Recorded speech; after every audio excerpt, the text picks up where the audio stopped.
Today, we're going to talk about our guts, our source of intuition. My guest today is Dr. Philip Abraham. He's a world renowned expert on digestive issues, chronic liver problems, GI issues, and generally how to keep our bodies healthy by caring for our gut. He was the president of the Indian Society of Gastroenterologists.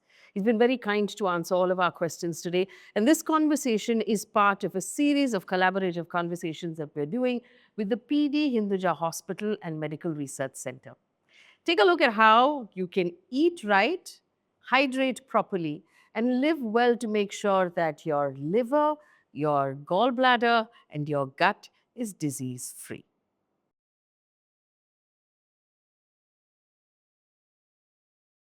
Dr. Abraham, thank you so much for speaking with me. My pleasure. It's a pleasure to have this conversation.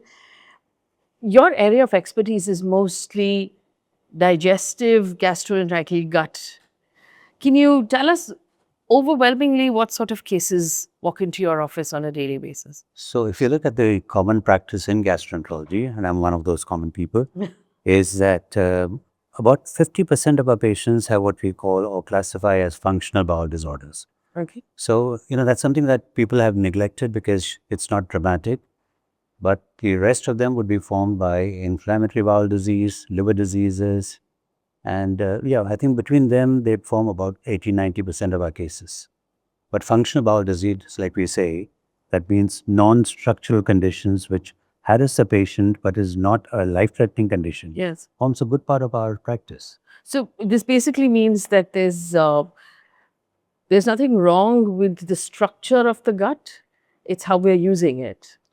Yeah, or how it's behaving. How it's behaving. Yes. Is that, are gut issues mostly lifestyle driven? Are we doing something wrong? We are doing a lot wrong. Yes. But of course, some of it is intrinsic. Like when you talk about functional bowel disorders, we're talking about a system that is intrinsically sensitive. Okay. And we are insulting it. Lifestyle changes over the years have added on the burden to the gut. But intrinsically, not everybody, like, so many youngsters are all over fast food now. Nothing happens to them. But for someone who's got an intrinsic gut issue, a sensitive gut, put it that way, these lifestyle changes will aggravate it. Is irritable bowel syndrome and irritable bowel disease the same thing? We talk about inflammatory bowel disease, IBD. Yes. Yes. So that's inflammatory bowel disease. Irritable bowel syndrome, as the name suggests, is irritable. Okay. Meaning it's an oversensitive system, and changes in mood, changes in food, environment, circumstances, family situations, all of them will target the gut because the gut is intrinsically hypersensitive. So like the name suggests, it's an irritable gut. We used to earlier call it irritable colon. Now we know it affects the entire gut. So an irritable gut is an irritable gut, hypersensitive. A lot of postulates about what makes it that way, including low-grade inflammation. But primarily, it is what we call visceral hypersensitivity. That means the gut itself is oversensitive. So it's like a target organ. Every change in the environment and within you shows up in the gut. That's an irritable bowel. Inflammatory bowel disease, on the other hand, is an inflamed bowel. It's got explicit inflammation. Meaning you can see it on endoscopy, you can see it under the microscope, you can see it on imaging, but inflammation is the primary condition. Now, anything that is inflamed is obviously also sensitive. So IBD, inflammatory bowel disease, also has its component of the irritable bowel, but it's not the same as irritable bowel syndrome, which requires pain, discomfort, and alteration in bowel habits for the definition. IBS. How would an individual know the difference between, okay, this is just indigestion? We say, I have to go get this checked out. I need to go see a gastroenterologist. There are some things that we call alarm features or red flag signs. Okay. Like, for example, age of onset. If it happens after the age of 40 or 50 for the first time, we pay more attention to it. Shorter duration of action of symptoms. Something that's there for 2 months is different from something that's there for 2 years. So the shorter the duration, more the attention we pay to it. So age, shorter duration, loss of appetite, loss of weight, anemia, bleeding from any side, additional difficulty in swallowing, for example, or increase in the stool frequency. These are all things that we pay attention to especially if they are of recent onset. And what is the normal course of treatment for someone who has IBD? IBS, IBD. IBD is a specialist field. Okay. So we make a distinction between ulcerative colitis, which is colon inflamed, and Crohn's disease, or what was once called regional enteritis. That means it can affect anywhere from the mouth to the lower end.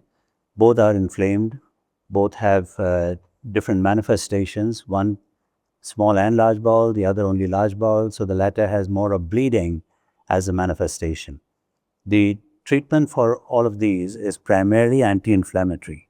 But because they are autoimmune conditions, when this does not work, then we step up to immune therapy, steroids and other drugs, immune modulators, put it that way. And That's what for is the IBD. treatment for irritable bowel syndrome? Irritable bowel syndrome now has been reclassified as gut-brain axis disorder. At one time, it was thought of as brain-gut axis disorder. That means primarily the individual is anxious, he is hyperbolic in everything, and so his gut plays up. Now, there's some place called the Rome Foundation. I don't know if you've read about that. Rome Foundation is a group of people who have specialized in defining and distinguishing the various components of functional bowel disorder. So they have given fixed criteria for what is IBS. I mean, I don't want to go into details, but ultimately, the patient comes to you because he's uncomfortable. Yes. For example, at the Hinduja hospital, we conducted a survey at people who come to the hospital with symptoms and people who don't go to the hospital despite having symptoms. And you find that the intensity of symptoms is the same. So you need a low threshold to go to a hospital with a complaint. And treatment is primarily directed to solving that complaint because we know that functional bowel or irritable bowel will not kill a person. I'm putting an extreme term. It will not even damage his body, but it will keep harassing him. Yeah. So we need to treat him so that he is less harassed, which means focusing on the gut as well as the brain. But it's primarily a gut-brain axis disorder. So, I know someone who becomes very anxious before they travel. And so for the 12 hours or so before a flight, that person has an irritable bowel and is constantly, effectively has loose motion, is constantly going to the washroom.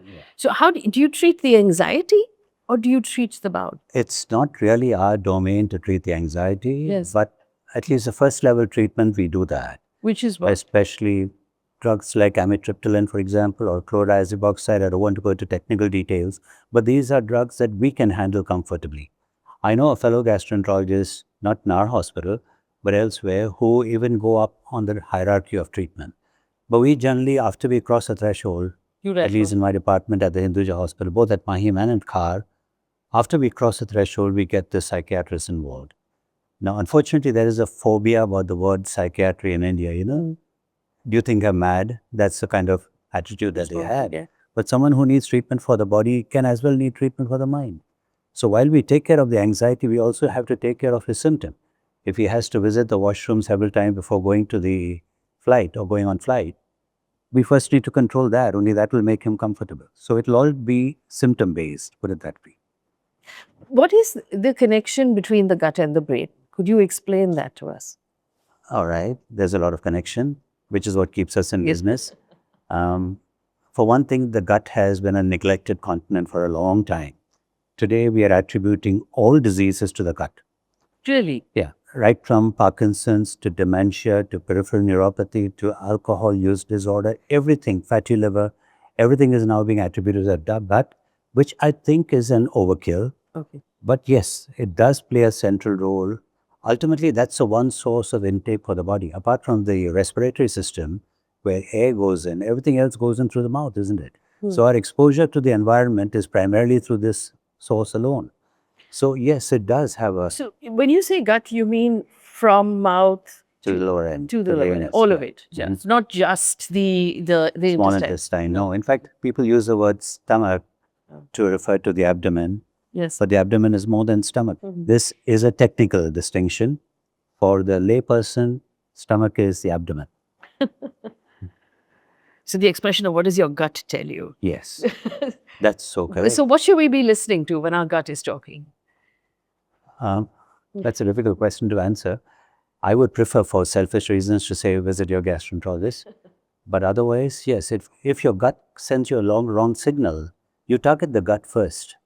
And then we also give drugs that can calm the peripheral nerves, the autonomic nerves that supply the gut, so that negative signals don't go up to the brain. It calms the person. And you'd be surprised with the number of patients who come back saying, after you started this drug, I've got a new perspective on life.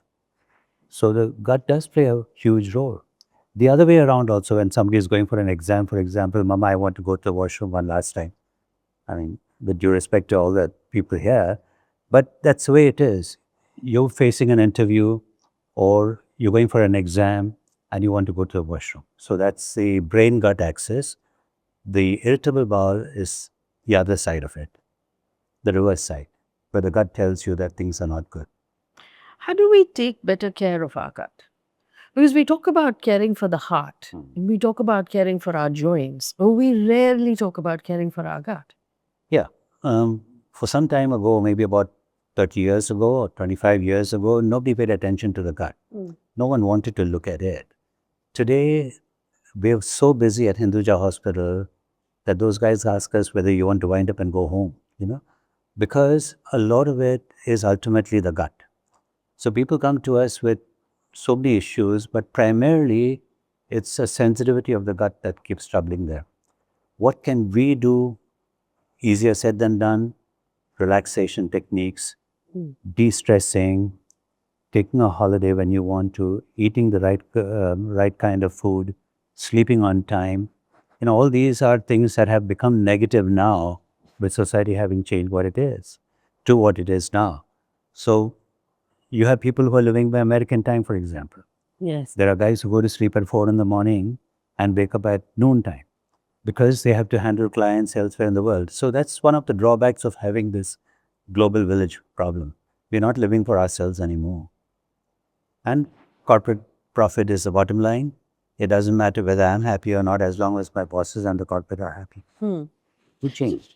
Let's take this piece by piece. You said eat the right food. What is the right food? Again, easier said than done, because fast food is everywhere, processed food is everywhere, ultra processed food is everywhere. It's more tasty. The three things that I think God didn't make, that is oil, sugar, and salt, are the flavoring agents. And like all kids say, why does everything healthy have to be not tasty? Because these are the three things that make it tasty. That's much better done outside the home than at home, isn't it? At home, it's vegetables, cereals, pulses, fruit, which nobody likes. So it's so much easier to go for processed and ultra processed food now than to go for natural foods. And if somebody is on a natural diet, that person is supposed to be a health seeker. A monk. Yeah, a monk. So basically, you're saying eat at home, eat on time. Does that matter? Very important. A lot of times, people end up eating really late. The idea of, ordering a meal because you can, and then eating while you watch television at midnight. How bad is that? That is very bad. Okay. You should segregate your activities. Eating should be focusing on food. We've seen this happen all over the place. You have kids today who seem to be born with glasses and iPads. Whether it's in the washroom or at the dining table, the iPad is on all the time. And biting is, by the way, this is where the focus is. That's wrong. Mealtime should be mealtime. The family should sit together. These are old values. We talk about the family that sits together, stays together, the family that prays together, stays together. But there is truth in all of that. Devote time to meal, not because you want to enjoy every bit of it, but because your body needs that kind of time. Eat on time because there's a biological clock in the body that tells you now is lunchtime. The office doesn't allow you a coffee break at that time, doesn't allow you a lunch break. So you keep working till the last client is gone at 4 o'clock or whatever. But you're hurting your system by paying attention more to your surroundings than to yourself. Pay attention to yourself. That's very important. Is there a cutoff before going to bed where we should stop eating? Absolutely. What is Yes, the ideal time would be 3 hours, which is a big luxury in a city like ours, but 2 hours is the minimum. That's time when you can spend watching TV if you want to, or holding your wife's hand and moving, spouse's hand and walking around, or playing with your children, grandchildren, whatever. But 2 hours after every meal. In that way, I like what the giants do. Dinner before sunset. And the Americans also do that, isn't it? Supper and dinner is all before sunset. And then they may have a snack a little later. But what we should learn to do is keep at least 2 hours, preferably 3 hours, between any meal and lying down. There is also an overuse of medication and antibiotics. What does that do to our gut? In your experience, are we overusing medication in India and harming our own guts? Yeah, when we talk about antibacterials or antibiotics, we are the capital of misuse in the world. The kind of antibiotic misuse. Somebody's got a headache, he gets an antibiotic. Somebody's got a dog bite, he gets an antibiotic. Somebody has hurt himself, he gets an antibiotic. For viruses, for simple inflammations, for injuries, you don't give antibacterials, which is why today we have such high resistance values. Journals like The Lancet, for example, have articles on antibiotic misuse in India. One reason is because it's an unstructured prescription, unregulated market. You can walk into any pharmacy and get the drug you want. If you went to the pharmacy and ask for something for indigestion, they'll give you a proton pump inhibitor. Nobody talks about an antacid anymore. So there's a flip side to having drugs easily affordable. You go to the UK, even a consultant in medicine has to go to his GP to get a prescription. Yes. So it's highly regulated. Here, the smallest guy can walk into, except for maybe oncology drugs, you can walk into a pharmacy and get what you want. Yes. That's misuse. We've taken our body for granted. What symptoms we regularly have? You might have indigestion, or you might have eaten something iffy that then sends your tummy for a toss. What symptoms should we be okay with handling at home? And at what point should we go to the hospital? If there's high raging fever, for one, if the diarrhea leads to dehydration, for two, if the person is not able to tolerate anything while he's got nausea or vomiting and he's running the risk of dehydration and secondary kidney problems, these are situations that you must go to a doctor. So how do we know if the individual is running the risk of dehydration? He's not eating or drinking, he's not drinking enough. Okay. He's not able to retain anything. He's not able to retain any liquids. Yes, a good monitoring would be the color of the urine. Okay. If the urine is clear, you're having enough water. If the urine is turning dark, that means you're getting dehydrated. Okay. And at what point do we go to hospital? That's the point that you should go. That's If a person is able to, during a diarrhea, we are not focusing on nutrition, we're focusing on hydration. So even if the person is only having liquids, that's good enough. His hydration is maintained. He can regain his body weight a week later. So nutrition is not important for us. Hydration is. While we are at that, I must also make a mention about this concept that we have of the ORS, that is the oral rehydration solution, as an energy drink. It's not. People take that as an energy drink. I don't want to use trade names, so I'll use the name ORS. But people pop that in as an energy drink saying, oh, it contains glucose, so it's good for us. The WHO added glucose as a method of allowing salt to move into the bloodstream from the lumen. So it's a co-transporter. That glucose was never meant to be an energy source. It was meant to only help transport sodium across the intestinal wall. So that's minimum amount of glucose. But people still take ORS as an energy drink, which is not right. There's a lot of over-the-counter ORS in Tetra Paks. And there's been a debate about the fact that not all of it is based on the WHO model. Yes. Or the formula. And so there's a danger of people assuming they're consuming ORS when they're not. Absolutely, yes. Actually making diarrhea worse. Is that a risk that you see? It is a risk. It is a risk. The true ORS formulation is available from the government as ORS only. What is the actual ORS? What is it called? What's it called? It's called ORS. It's just called Yes. ORS. It's over the counter. It's called ORS. Oral rehydration solution. Okay. I want to talk to you a little bit about liver disease as well. There's a general assumption that liver disease is mostly alcohol linked. Yeah. Is that true? That's not true. Okay. There's been a spectrum and an evolution over the last few decades.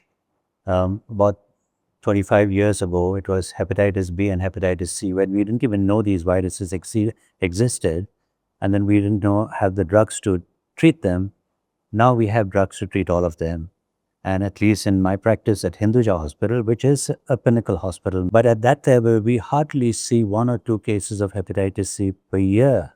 Our graph has gone down like that. That's the price we paid for success in treatment. So hepatitis B and C have gone down. It was replaced some decades ago by alcoholic liver disease. Now, unfortunately, alcohol is at number 2 in a city like Mumbai. And what we have is what is called metabolic syndrome associated fatty liver disease, obesity, diabetes, the wrong diet, thyroid conditions, hypertension, or lipid abnormalities, cholesterol. All of these have contributed to prosperity, and the spectrum of liver disease has now changed to that. So we have about 45 to 50% of our patients now metabolic syndrome associated, another 30% or 40% would be alcohol, and the rest would be, a minority would be hepatitis B and C. Pockets in India, particularly in the north. Why am I selecting out the north from the south? Because hygiene levels, population awareness, per capita income is different across this divide. So there are pockets where we talk about hepatitis B and C still. There are metro cities in the north that still talk about alcohol as number 1. In fact, they would laugh us to scorn if we said that alcohol is not number 1, because we expect everyone in Mumbai to drink coffee maybe. But that's it. But we have changed. Not that our alcohol consumption has gone down, but the other thing has gone It's up. gone up. How do we know if our liver is struggling, and what are the symptoms of a struggling liver that we need to go get checked That's out? very unfortunate that the liver doesn't have any symptoms. Primarily has no symptoms. Kidney has no symptoms. We have compensation mechanisms in our body that is so good. You can take away one kidney and the blood reports will all be normal. That's how you do kidney donation. You can take away half the liver and the liver function test will still be normal. So unless the damage exceeds 70%, maybe even 80%, and then it's dramatic. The downhill ride is very fast from there on. So till then, you don't know that you have liver disease. There's no pain. There's no indigestion. People have that feeling that if you have, a liver problem, your digestion is weak. No, your digestion is not. That's an intestine thing. So liver disease unfortunately comes up only when a person has jaundice or a painful condition in the liver. That's the first time he gets noticed. And by then, more than What about 70% annual is gone. health checkups? Can they catch liver disease? To an extent, yes. Okay. But that's not to say that we should be obsessed with annual health checks. Here I must mention what labs do. There's something called a tumor panel that they run. A tumor panel is a hoax, just like food tolerance levels. We'll come back to that. Tumor panels don't mean anything at all because none of these tumor markers tell us anything about which organ is involved and where. And there's a leeway beyond the upper limit of normal. So don't do that at all. Labs keep offering, saying if you pay 200 more, we'll give you so much. It's like one pizza free for every pizza you order. So same way, if you do so much and you put in another 100 rupees, we'll give you so many more tests. It's good for our business in that patients come with us with the computer highlighting things on the reports. Most of them are useless. But the basic things, the ones that are silent and are killers, is where we should be focusing our annual health check on. Which are those? Liver functions, kidney functions, lipids, sugar. These are silent killers. Blood pressure. Even an ECG doesn't fall into that category because a person may have a normal ECG now, step out of the clinic and die of a heart attack. So that's momentary. Yes. Anything that's harmful for the long term and is silent is what we should do for a health check. If we were to talk about food tolerance, there's a lot more awareness about lactose intolerance, about allergies to various foods. Is food tolerance being overstated, or is this something real that you're encountering every So you've touched a raw nerve, especially when it comes to talking to young girls, because they're so sensitive about the kind of food they eat. But there is a commercial gimmick that's making the rounds in society, and that's called food allergy testing. Costs anywhere from 15 to 20 grand. They give you a 10-page colorful report, 15-page colorful report maybe, and tell you that things that you've enjoyed all your life, you're allergic to them. That's not what allergy testing is. Allergy testing is you identify that peanuts don't suit me. I get a rash. You're not sure. So you go to the dermatologist and he does a skin prick test for peanuts. And he says, yes, you are sensitive to it. You are allergic to it. Doing what is called a panel test based on, I'm using a technical term, IgE profiling, based on a panel where you have a 10-page report, where you say you're allergic to pistachios, you're intolerant, you have green, yellow, red, all those color-coded things saying that you should not be eating this is pure nonsense. Food sensitivity, food allergy, food intolerance are three different things. Allergy is very rare. Egg allergies, seafood allergies, yes, we can recognize them off the cuff straight away. That is allergy. Food intolerance is to an extent fashionable also, meaning 15 to 20% of the West has gone off gluten Yes. only because five-star people have told them on TV that they've gone off gluten and you should do that too. Yes. Food intolerance is what the patient tells you, not what the doctor tells the patient. If the patient says, I can have 2 rotis but not 3, he's intolerant to 3 rotis, whether it's made with gluten or with anything else. So you tell him, okay, stick to 2. That's intolerance. Can I tell him that he should stick to 2 when he is not volunteering that information? No, I cannot. So food intolerance is what the patient tells you. Food sensitivity or allergy is what he comes to you with. There are certain conditions like celiac disease, for example, where the doctor will say, don't touch gluten.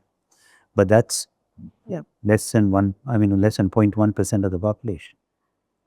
So don't go for these gimmicks of food allergy testing. They mean nothing at all.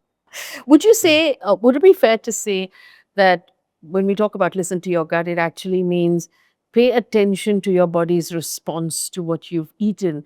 And if you notice that happen on a regular basis, then there is a food product that doesn't suit you. Just avoid it. Is that fair? Yeah. So what you're speaking is the same language you talked about for food intolerance.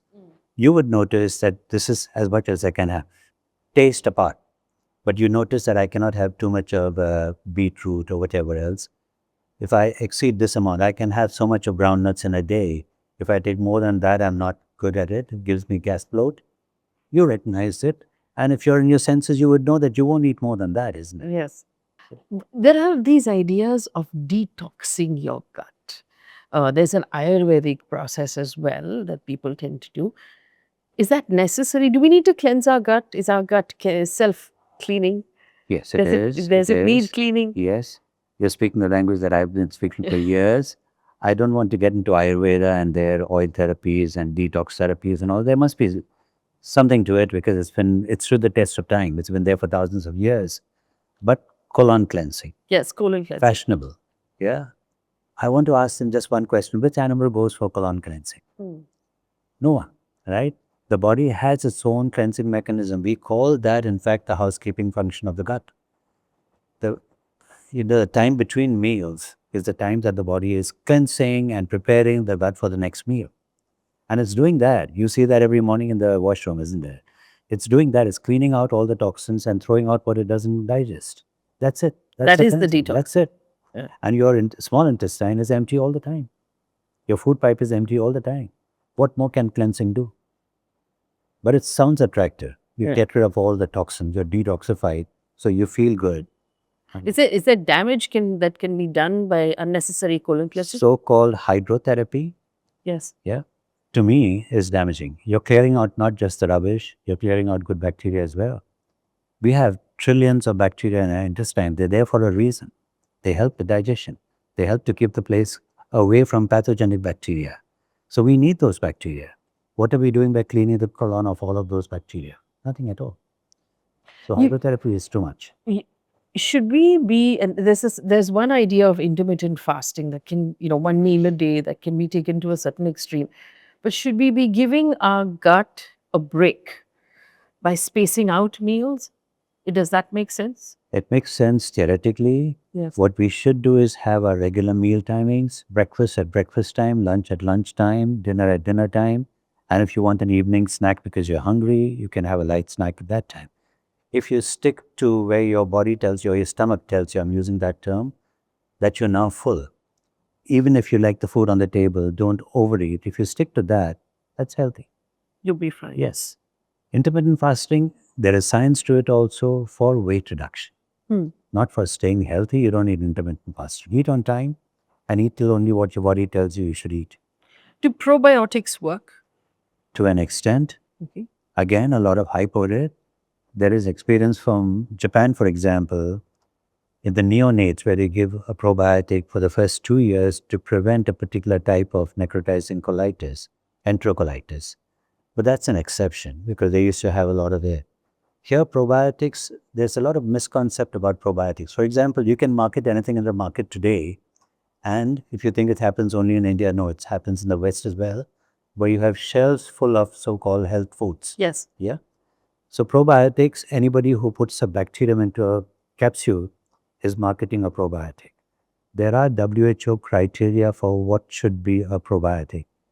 We have antibiotics combined with probiotics in India. Where is the data though those probiotics will survive those antibiotics? Yeah. So anything that can be put into a capsule is a probiotic in India. And that's because it's called a nutraceutical, it doesn't even face the FDA. So drug controller doesn't come into the picture. A true probiotic has its scientific properties, and you use it only when you want to overcome or overwhelm a bad bacteria in your body. So for example, you have what we call acute self-limiting colitis, traveler's diarrhea, or after an antibiotic course when the flora in your gut is disturbed, you can supplement with a probiotic.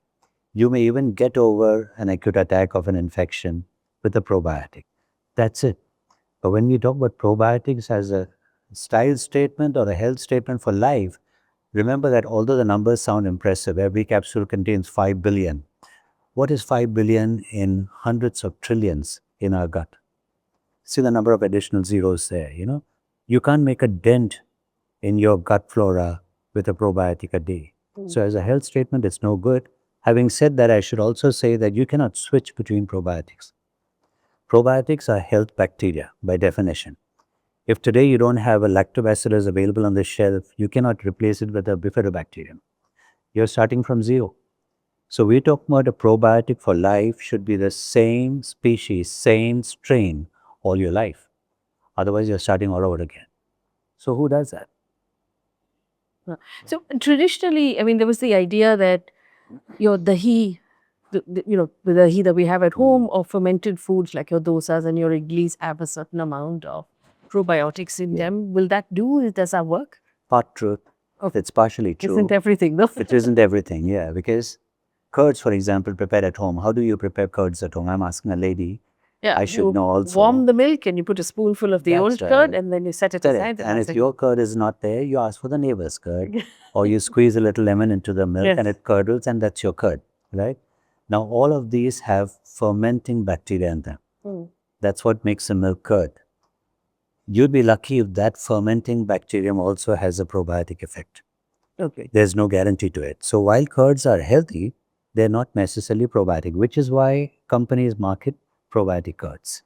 They have a fermenter, they have a probiotic added to it. I'm not promoting those because they're again something that you'll have once in a while. Makes no use at all, no sense at all. But curds are good, but they're not necessarily probiotic. So your recommendation is to just eat on time and eat regular Absolutely. home food. Such a simple truth, isn't it? Yeah, you don't have to go after the probiotics. You don't have to do a gut cleansing. Did our forefathers do that? Did they know what probiotics were? No. They died, like I said, again and again of infections, not of lifestyle diseases. Right? So you don't have to. I mean, you touched upon that topic of supplements now being available over the shelf. So it's not just the probiotics, but there are the supplements that you take one a day, and it covers all of the various vitamins and the necessities of calcium, iron, everything. Do you recommend that? I'm amazed that you're taking such sensitive topics up. That means you are well versed in the subject. Okay, you have it on TV all the time, and you also have ads that say that children given this supplement will grow 3 times faster. They perform better in the exams. Yes. At least we have to revise our biochemistry. Yeah. Everybody knows that. Everybody who's done science knows that vitamins and minerals don't give energy. It's only carbohydrate, proteins, and fat that give energy. Yes. So how will a vitamin make a person grow faster? How will it make him perform better in his exams? But that's commercial pressure. It's all over the place. Mothers recommend it because so-and-so has promoted it on TV. So no vitamins, no minerals if you're eating a balanced diet. When you feel that your diet is compromised, that is with old age, institutionalized individuals, where there's no family support, you're eating what's available, whatever is there in the fridge is what you're being cooking, then you probably need a supplement. Until then, no. I have a 4-year-old they're impossible to feed because they're constantly distracted. And there's this whole idea that, oh, if your child has skipped a meal, then there's this mix that you put in the milk and then it will make up the difference of whatever you're falling short on. It seems like a good solution, is it? It's not. It's not. I'm waiting for man to synthesize food someday. He doesn't. Every product that you have in the market is derived from food.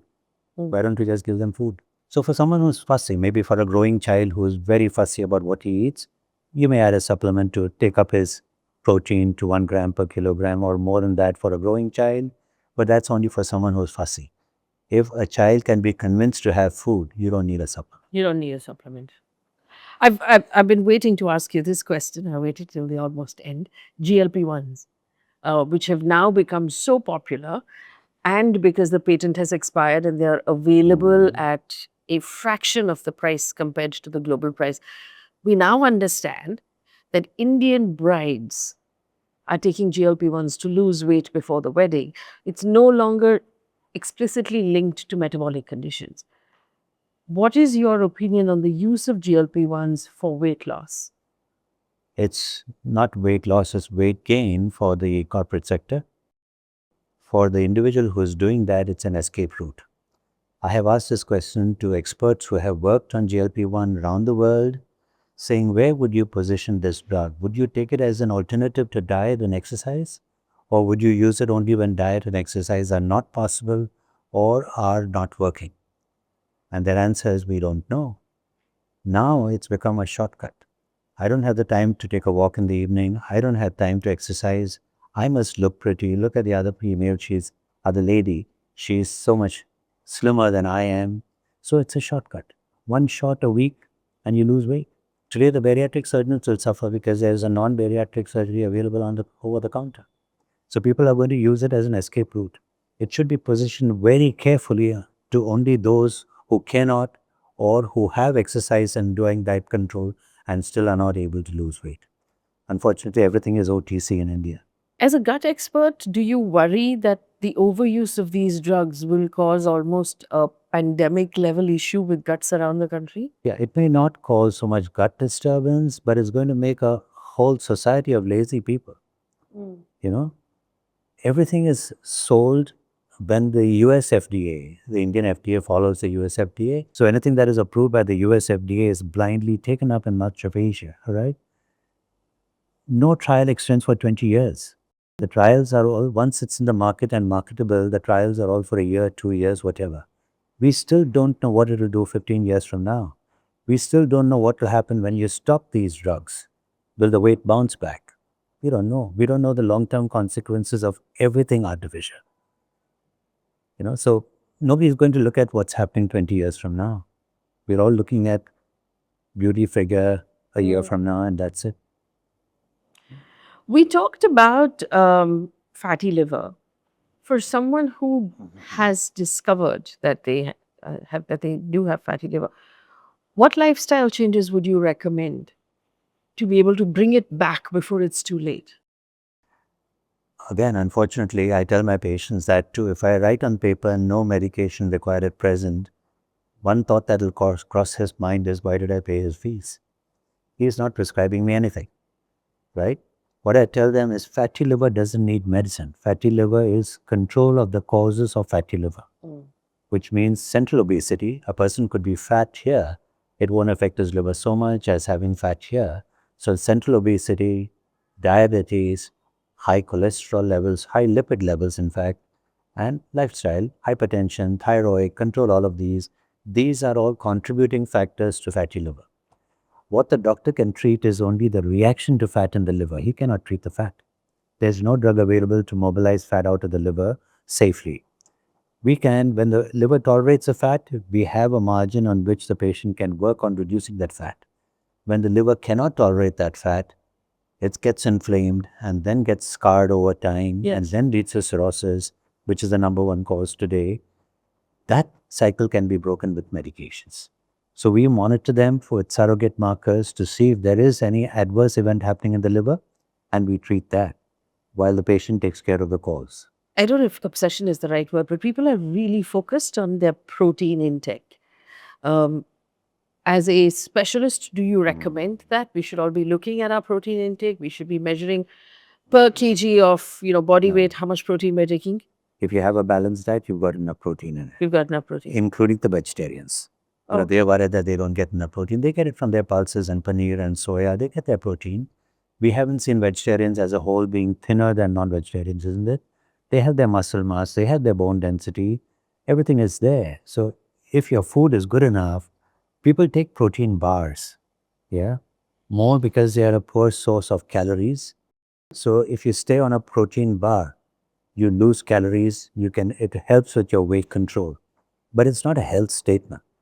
You don't need that extra protein to stay healthy. You don't. Because the argument that the Indian diet has always been carb heavy and protein light, because even the ones who eat non-vegetarian food in India eat it once a week, maybe twice a week.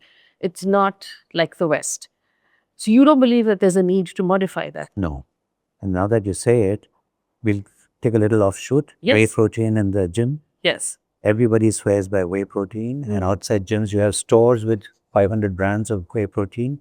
Why is whey protein any better than any other protein for muscle building?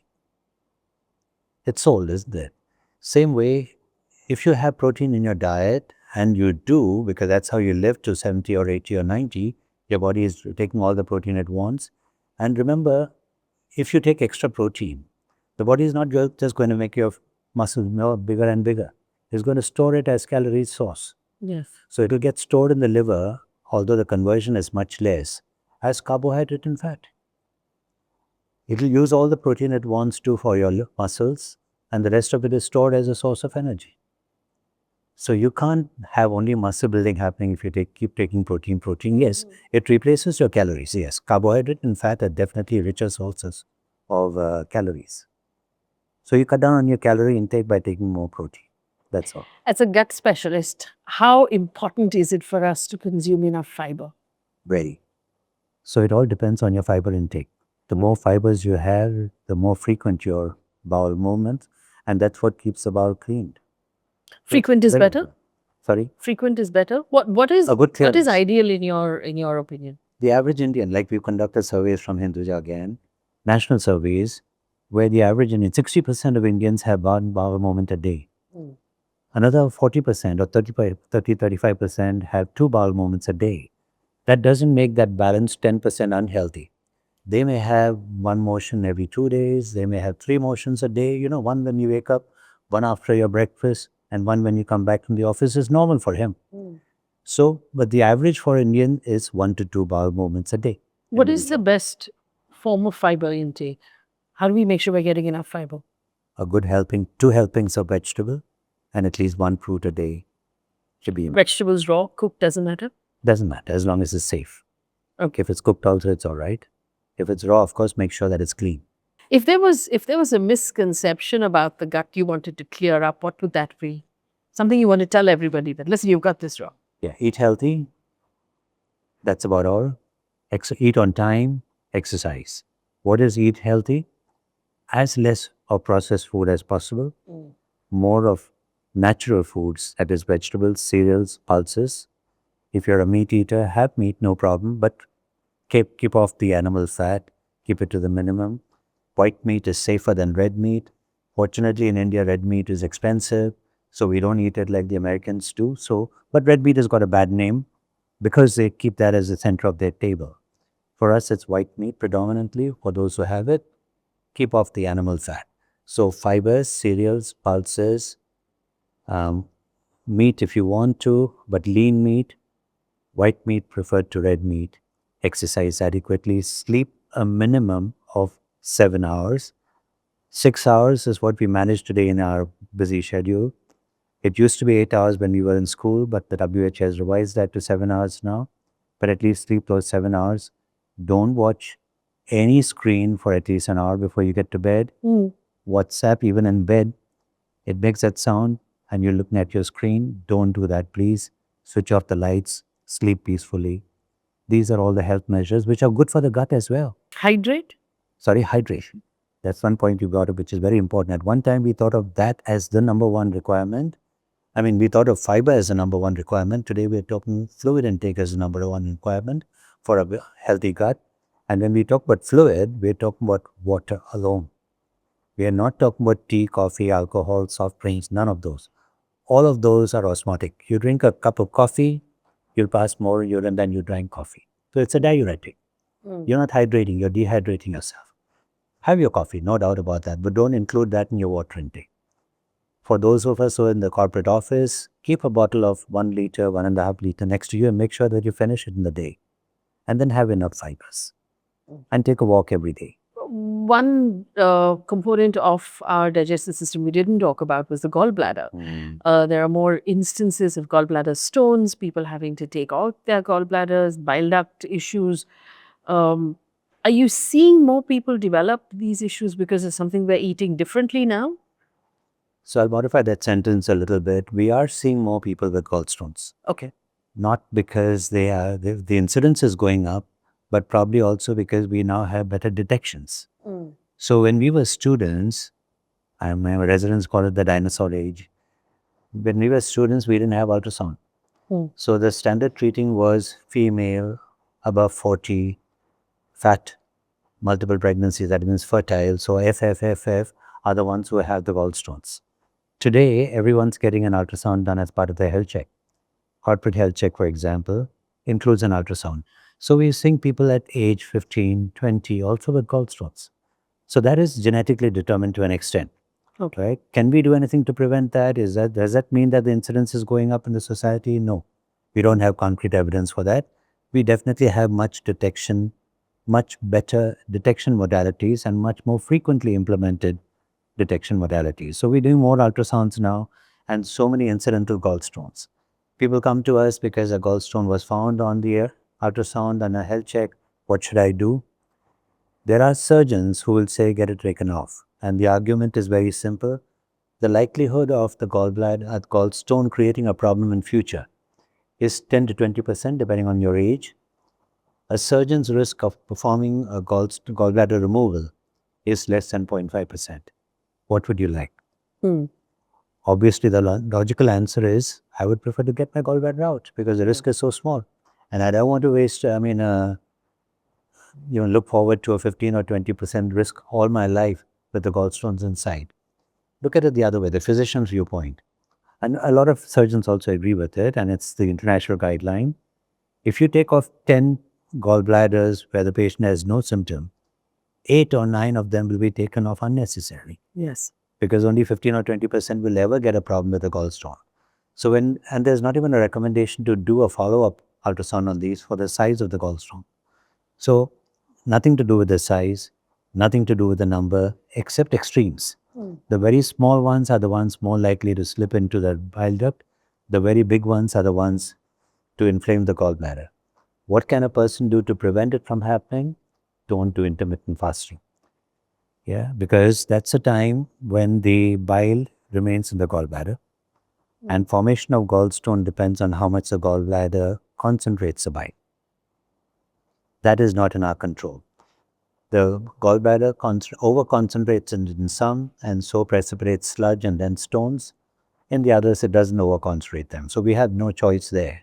We can't do anything about it. But once you have a gallstone, don't keep your stomach empty for a long time. Overnight fast, yes. But this is only logical. There's not much science to it. But the longer your stomach remains empty, the longer the bile is in the gallbladder getting concentrated. For people who have had their gallbladders removed, I've always wondered, how much does life change Not and at how do all. they live that life differently? That's one statement I like to make to my patients, and that everybody in India, out of goodwill, is a doctor. Right? So you'll have people saying that after I've removed my gallbladder, my digestion is not good. I put on weight. I'm more acidic now because the bile is alkaline. Maybe there's some truth in it, maybe. But control studies have not shown any of this to be true.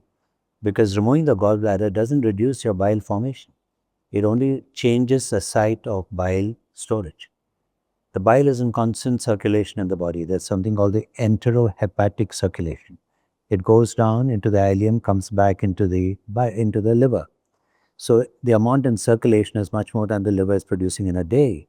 It gets stored in the gallbladder. With the gallbladder out, the system slows down, it gets stored in the duct, it gets stored in the intestine, and bile flow is more than enough for digestion.